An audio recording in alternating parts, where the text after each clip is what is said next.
Fernando Pinto Dias Perrone. E obrigada.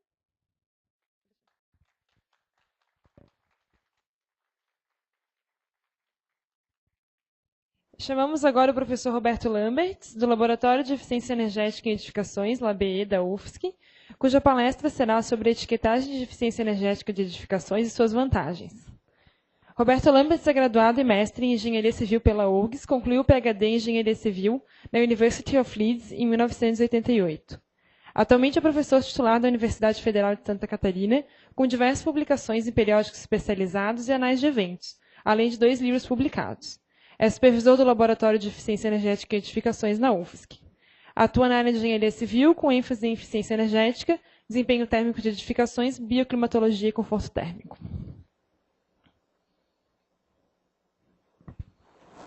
Obrigado. Deixa eu só botar aqui.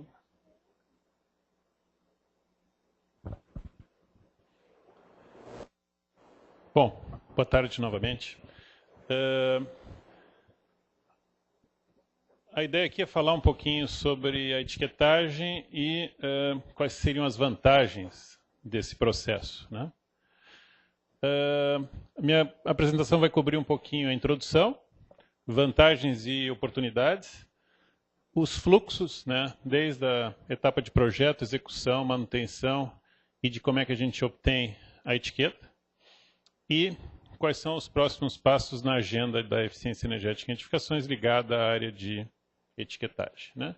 Então, a primeira transparência aqui coloca um pouco que o Schneider colocou na abertura, né, e o Perrone também, de que a gente precisa melhorar o desempenho térmico dos edifícios, dar mais conforto e, com isso, consumir menos energia, usar menos sistemas artificiais e estressar menos o nosso sistema elétrico, né? Vocês viram que a gente teve o lançamento das etiquetas para edifícios comerciais e serviço público em 2009, né, e 2010 para edifícios comerciais.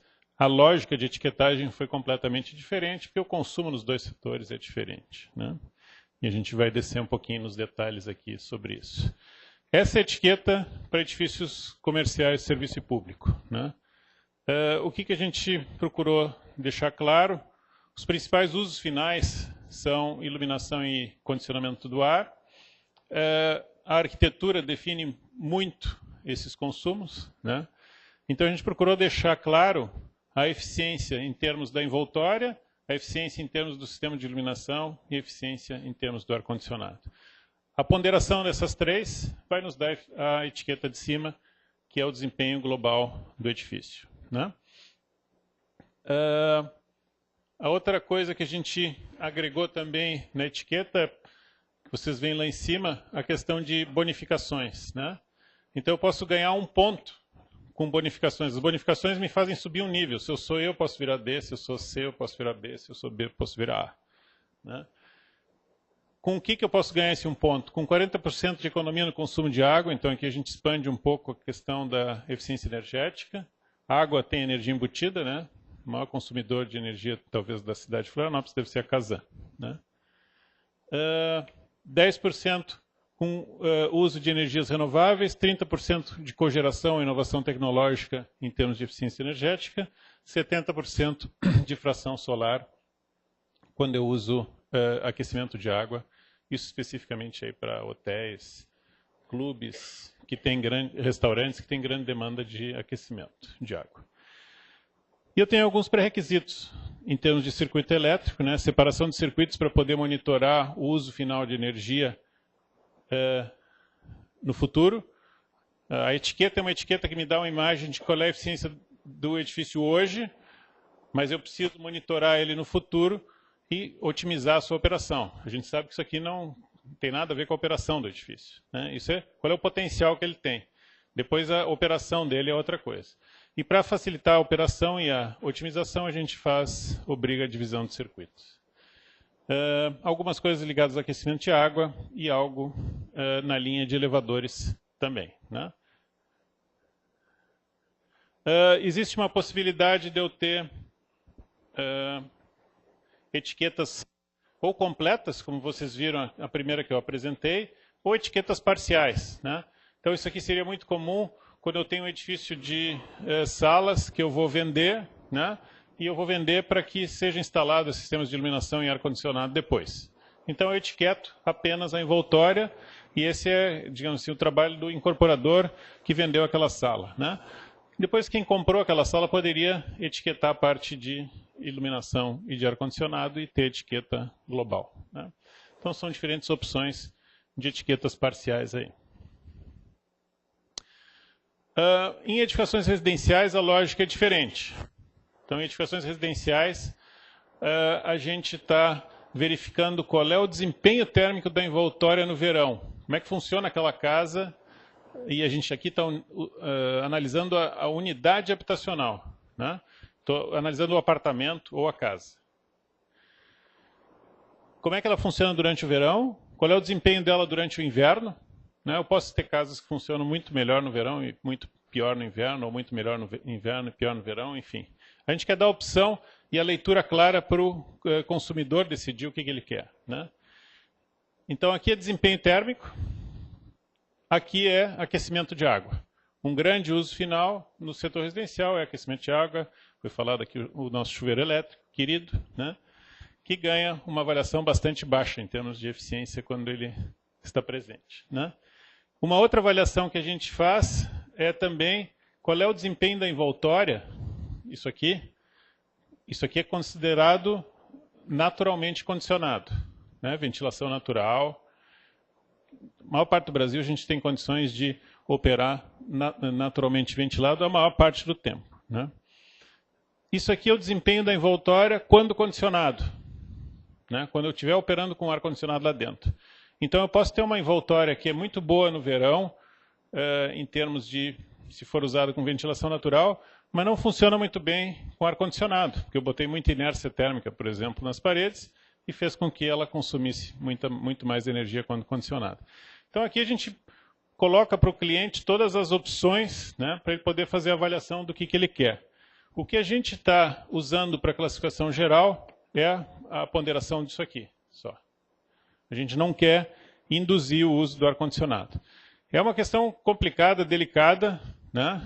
Se eu vou fazer um prédio para uma pessoa que vai usar ar-condicionado porque está viciado em ar-condicionado por alguma razão, e isso é bastante comum, cada vez mais, é melhor eu levar em conta isso aqui.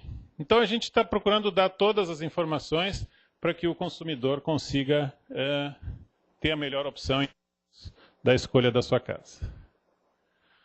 A gente também tem bonificações ligadas à medição individualizada de águas e de energia elétrica. Isso permite a gestão melhor durante a operação, né?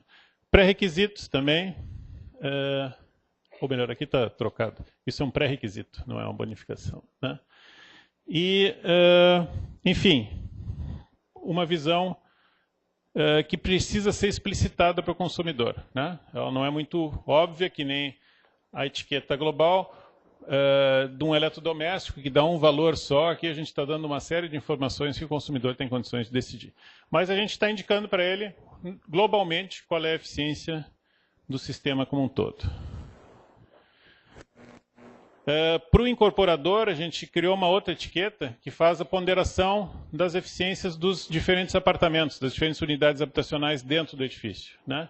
Com isso, a gente, eventualmente, tem habitações mais eficientes no térreo, menos eficientes na cobertura, e eu posso fazer uma classificação geral do empreendimento e dizer que ele tem um certo número de A, B, C, D lá dentro, mas na ponderação geral ele tem mais As, então ele fica com o A.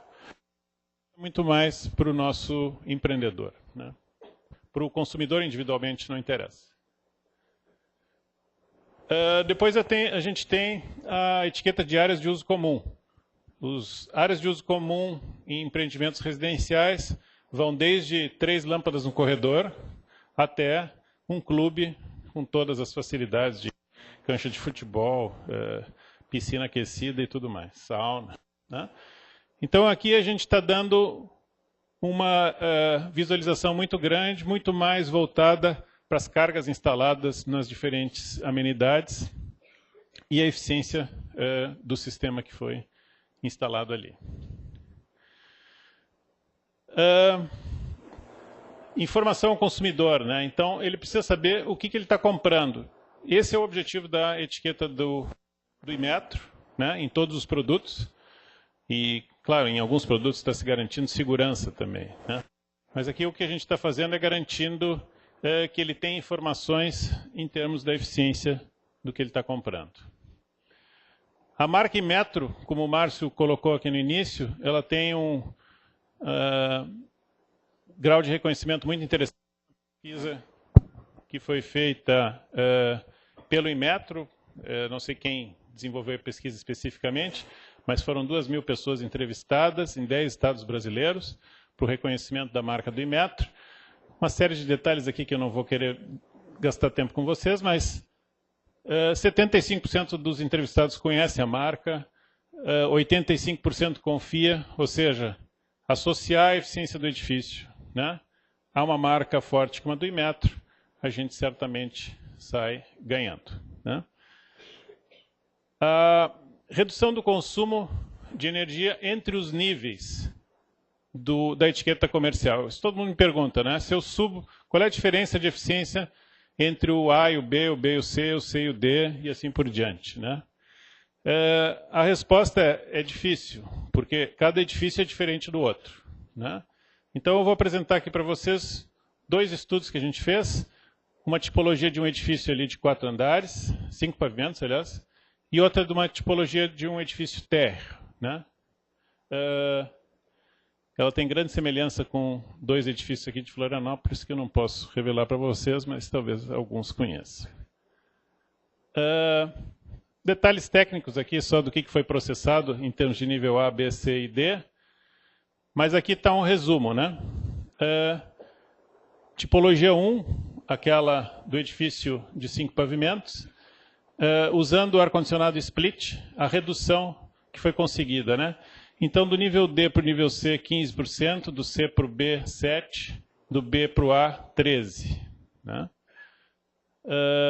No geral, eu posso ganhar de um prédio D para um prédio A, 32%.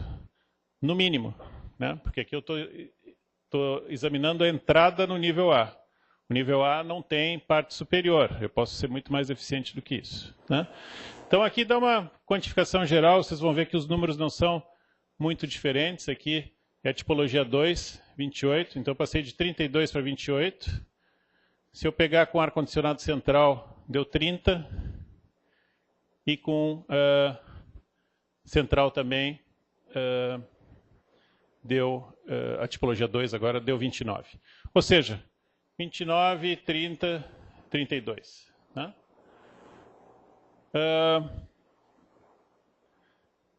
A resposta é bem mais complexa que isso. Isso aí são 2 tipologias. A gente precisa estudar uma série de tipologias, é o que a gente vai fazer no nosso novo convênio da Eletrobras. E a gente acredita que mais detalhados para vocês até o final do ano, né?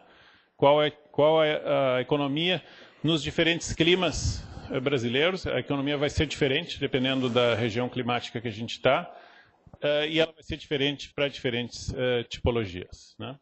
Não sei se está cortando a voz, não?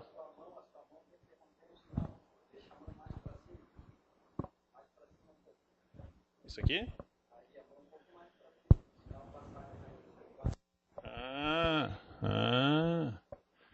Nada como um técnico em microfonia. Obrigado.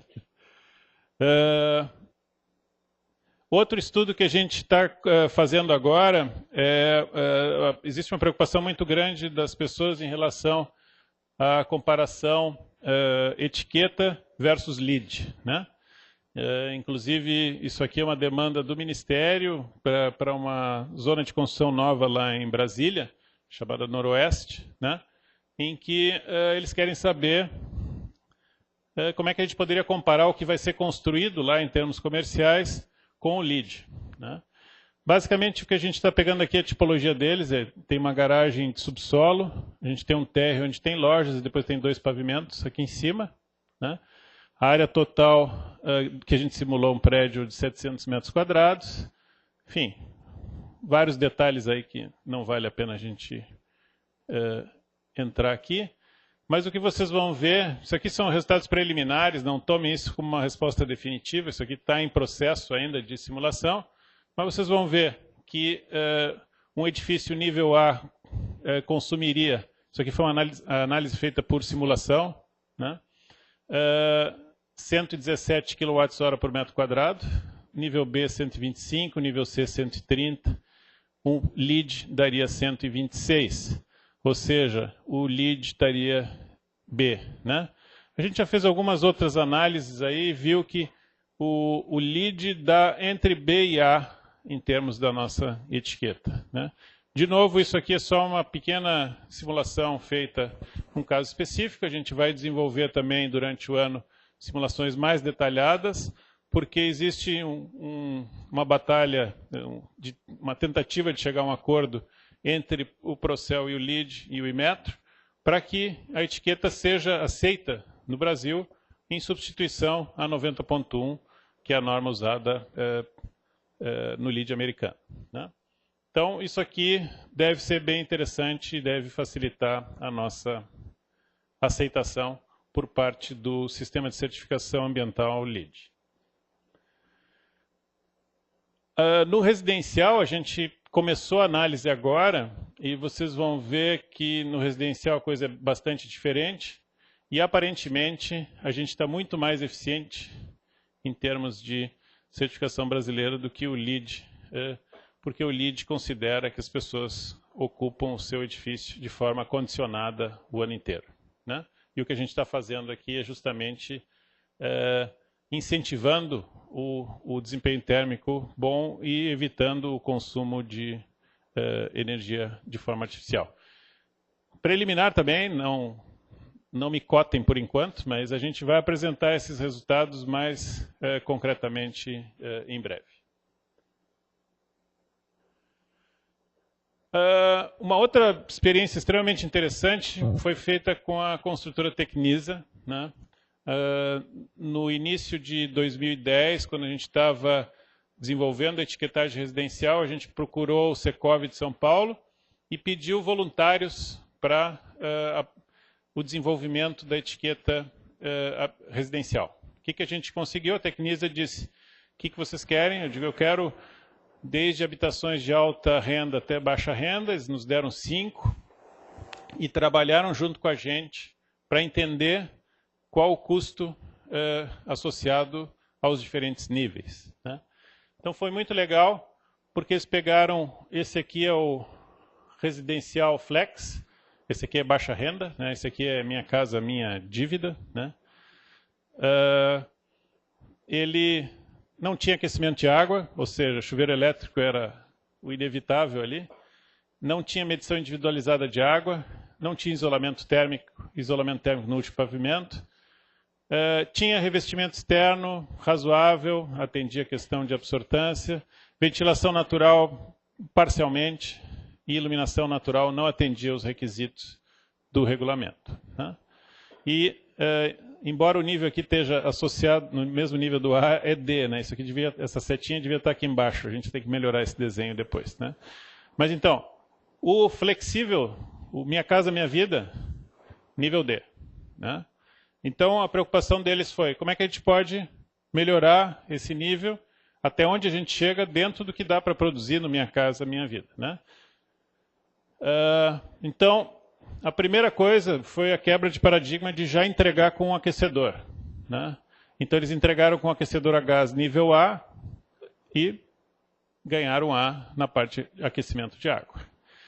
Botaram isolamento térmico nas tubulações. Investimento total 600 mil, 13 por metro quadrado. Basicamente, aumentou menos de 1% do custo da obra, né? Na parte de entregar medição individualizada, 200 mil, 0,3% do custo da obra. Ou seja, vocês vejam que são coisas extremamente baratas, né? E que a gente não está entregando. E depois essas edificações ficam durante 50 anos aí, causando dificuldades para os seus usuários, né? A cobertura é uma telha com fibrocimento, né? não tinha nenhum tipo de isolamento, a transmitância era 2,3 e estava limitado ao nível E para o último pavimento, né? Eles basicamente botaram uma subcobertura de alumínio e conseguiram a resistência apropriada e o investimento também é extremamente baixo, né? 0,02, também porque só atinge a cobertura. Mas olhem esse resumo aqui que eu achei super interessante, isso aqui foi uma apresentação da própria Tecnisa, né? Empreendimento A, B e C, né? Faixa de preço dos empreendimentos, aqui a gente já está falando de empreendimentos bem mais caros, né? Qual é o acréscimo no custo para chegar no nível B e para chegar no nível A, né? Basicamente 1,5%, aqui chega a 3%, 1 até 2,5%, e aqui investimentos bastante pequenos, né? Claro que esses eram empreendimentos que já estavam sendo desenvolvidos pela construtora, incorporadora, era complicado alterar, né? Mas alguns foram alterados e vocês veem que eles conseguiram essa alteração, né, do nível D para o nível B em 2 edifícios que eles estavam finalizando, né? Graças a essa cooperação que eles tiveram com a gente no desenvolvimento da etiqueta, né? Então, eles estão entre as primeiras etiquetas concedidas no final do ano de 2010. Né? Agora, vamos olhar a questão de edificações de baixo custo. Né? Isso é um trabalho desenvolvido também dentro do laboratório por uma rede da FINEP, né? Um trabalho do Abel, que eu acho que eu vi ele por aqui, em algum lugar. Onde está se estudando realmente a baixa renda. Né? Aqui nós estamos falando abaixo de 3 salários mínimos mesmo. Né? É interessante que eles pegaram 10 habitações, deu para ver que a cobertura é mais ou menos padrão, né? Paredes também, aberturas de correr, aquecimento de água e, inevitavelmente, o chuveiro elétrico. E eles estudaram nesse projeto qual era o que a gente precisaria fazer para subir do D, que era o que a gente estava sem intervenção, para o B e passando pelo C no meio do caminho. Né? Basicamente, pintar o telhado de branco, né? Reduzir a absortância da cobertura, aumentar as esquadrias populares, como janela custa mais caro que parede, as pessoas tendem a ir reduzindo o tamanho das aberturas. Instalação de venezianas, as casas são entregues sem veneziana. Né? Se o cara quer escurecer o ambiente, ele põe um blackout. Se ele põe um blackout, ele não ventila, aquele problema em sequência. Né? O aquecimento de água botou um sistema solar ou a gás, né? E conseguiria passar do nível D para o nível B. Né?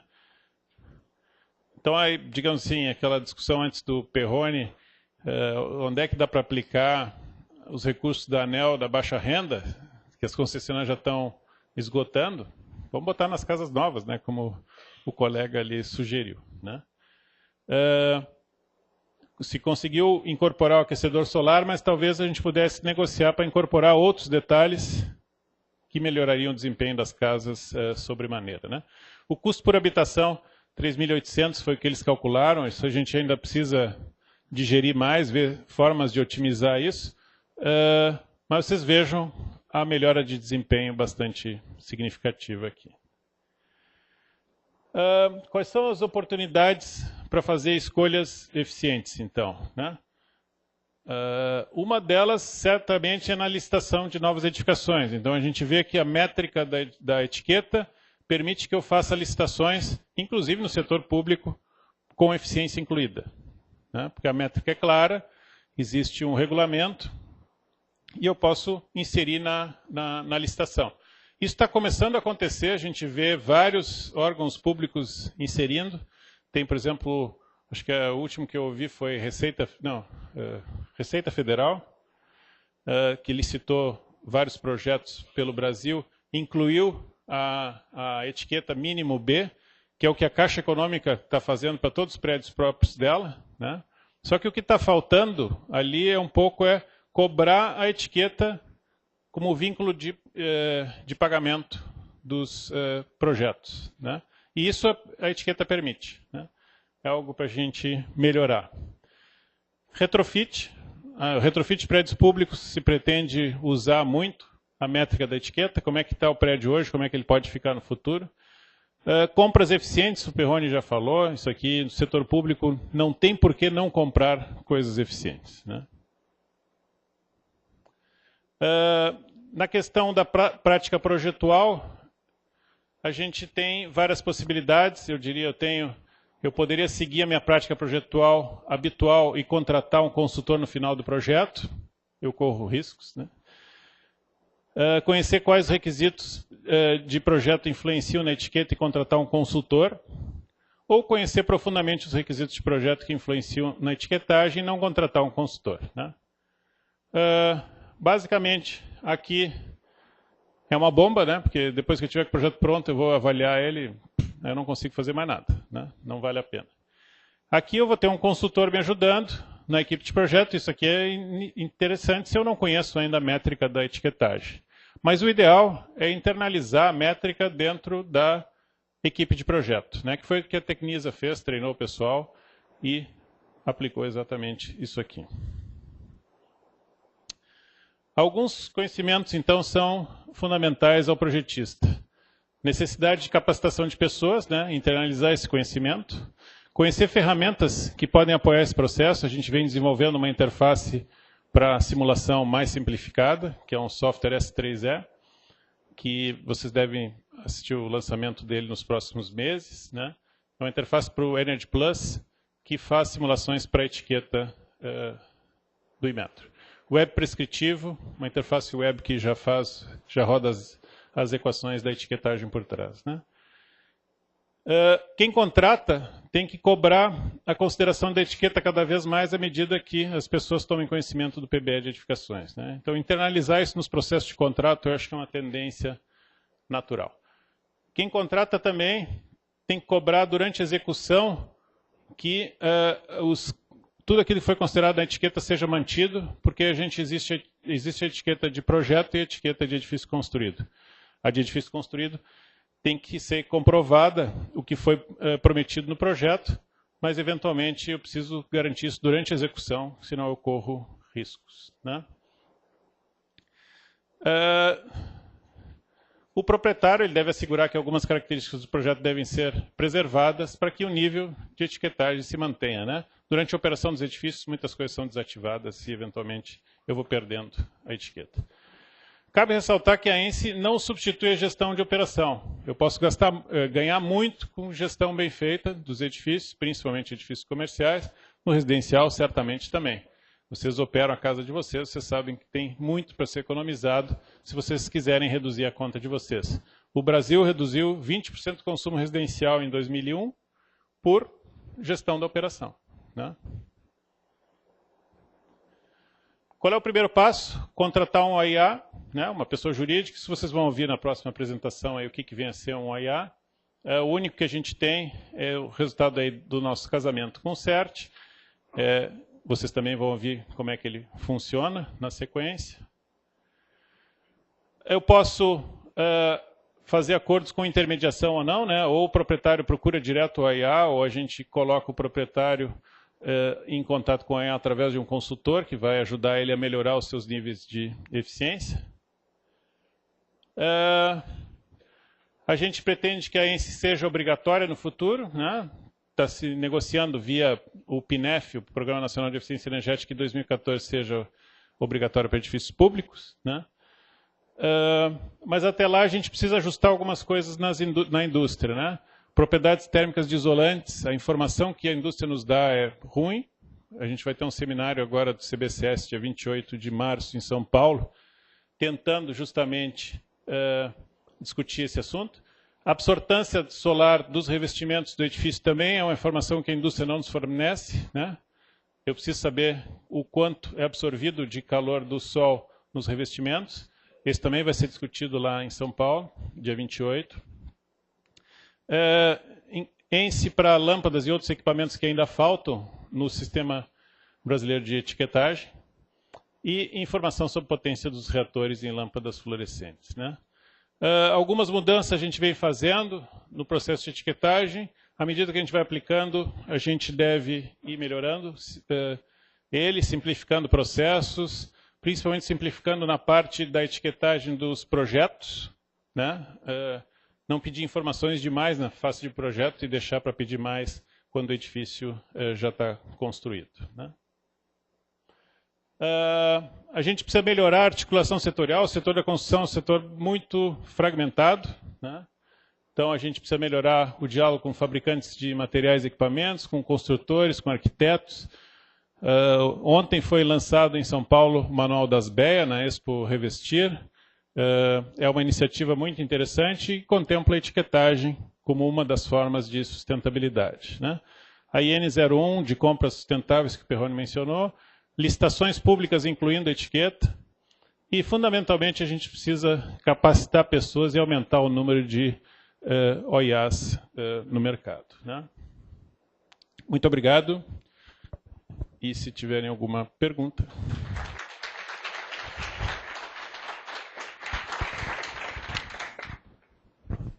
Então, se tiverem dúvidas... Acho que sobrou 5 minutos. Oi? Sobrou 5 minutos. Tem um tempinho. Alguém lá?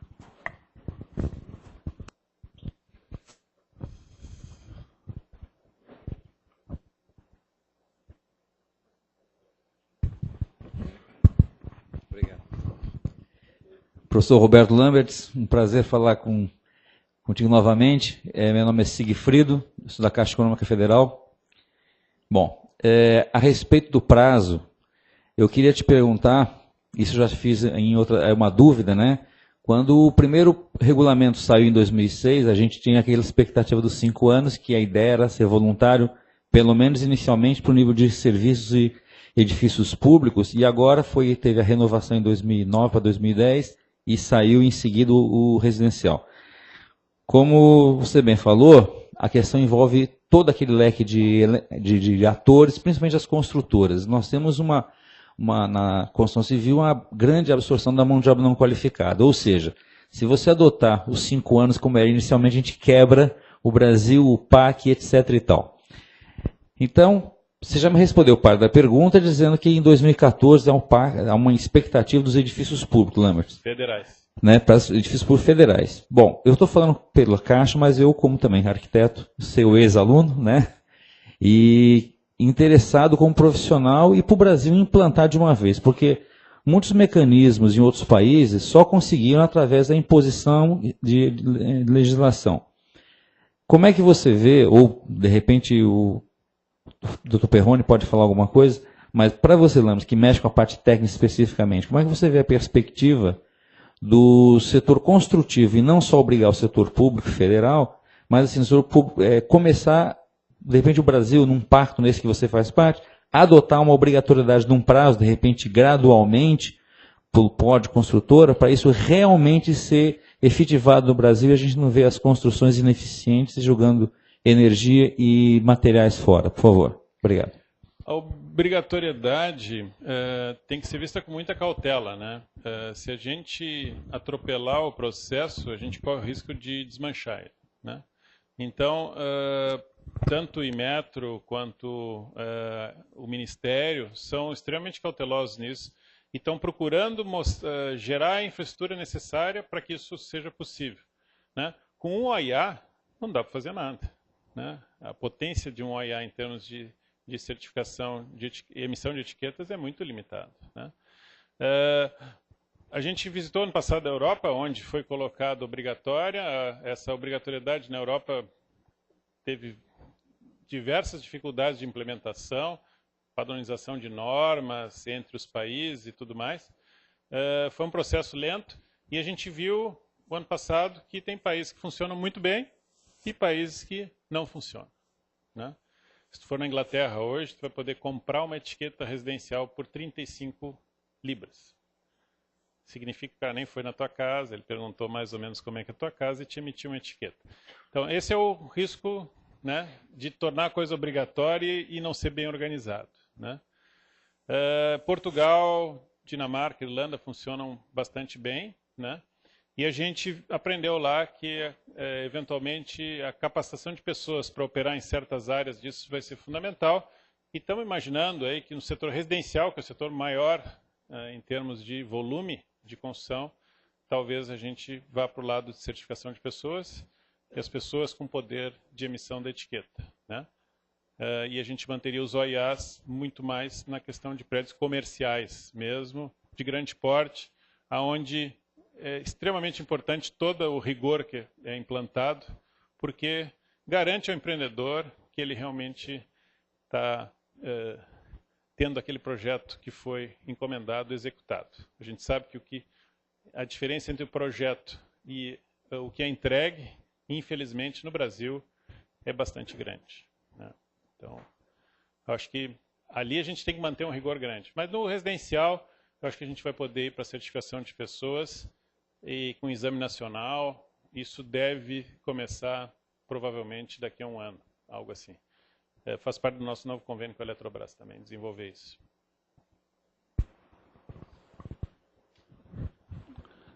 Boa tarde, eu sou Alberto Galo, sou do BNDES e queria te parabenizar e a equipe organizadora aí pelo evento e pela sua apresentação. Eu achei muito interessante que em determinado slide você colocou um índice de consumo por metro quadrado. E eu sempre busquei esse índice, porque engenheiro gosta de ter assim, consumo de cimento por metro cúbico e esses balizadores que ajudam a gente a ter uma referência. E para edifícios públicos, eu sempre achei que era interessante você ter assim, uma referência de consumo por metro quadrado, porque aquilo te dá uma sinalização se você está bem ou está mal, né? Quer dizer, você tem a melhorar, e aí você entra naquela questão do custo-benefício, quer dizer, se eu estou muito próximo de uma situação boa, meu investimento tem que ser muito alto para melhorar. Mas se eu estou distante, qualquer coisa que eu faça já dá uma repercussão no meu consumo. Então a minha pergunta parece que vocês fizeram esse levantamento de consumo por metro quadrado baseado em simulação. E eu queria saber se vocês têm algum dado de avaliação de consumo real, comparando com essa simulação para perceber se está próximo, se está dentro, se é só uma simulação teórica. Compreende? Muito obrigado. A qualidade da simulação, isso a gente já testou há muitos anos atrás, né? A gente tem bastante confiança de que o que está simulando simula bastante bem o desempenho do edifício, né? Só que a gente, na simulação, a gente está amarrando muitas coisas, muitos comportamentos, né? E a gente tem controle sobre tudo aquilo. No prédio real, não existe isso. Então, comparar consumo de energia e densidade, consumo por metro quadrado, entre edifícios reais, é um problema bastante grande, porque tu tem que botar uma série de indicadores para poder comparar bananas com bananas, né? Então, uma das coisas que tu vai ter que fazer é normalizar com relação ao clima externo, ao número de pessoas, a carga interna que opera aquele edifício, ao número de horas que ele... Enfim, é muito grande. Isso é um outro trabalho que também vai começar agora, que é justamente a gente começar a criar bases de dados brasileiras com o consumo de energia em uso dos edifícios, para fazer uma etiquetagem do edifício em operação, que seria muito importante para o setor público, principalmente. Mas o setor privado também quer. A Abrafac, eu conversei ontem até com o presidente da Abrafac, é um desejo de quase todos os gestores de prédios condominiais. Obrigado. Mais uma última pergunta, e depois quem tiver mais dúvidas também ele pode perguntar ao professor no intervalo. Boa tarde, meu nome é José Luiz Barbato Tise, sou engenheiro civil da empresa Serviços Técnicos de Engenharia S.A. Meu não seria bem uma pergunta, mas seria uma solicitação de disponibilidade de enviar essa palestra via e-mail aos participantes, se fosse possível. Obrigado. Isso o Gustavo já me adiantou antes. Todas as apresentações vão estar no site do evento, inclusive a gravação em vídeo do que a gente está falando. Então, por favor, divulguem por aí. Tá ok, obrigado. Obrigado.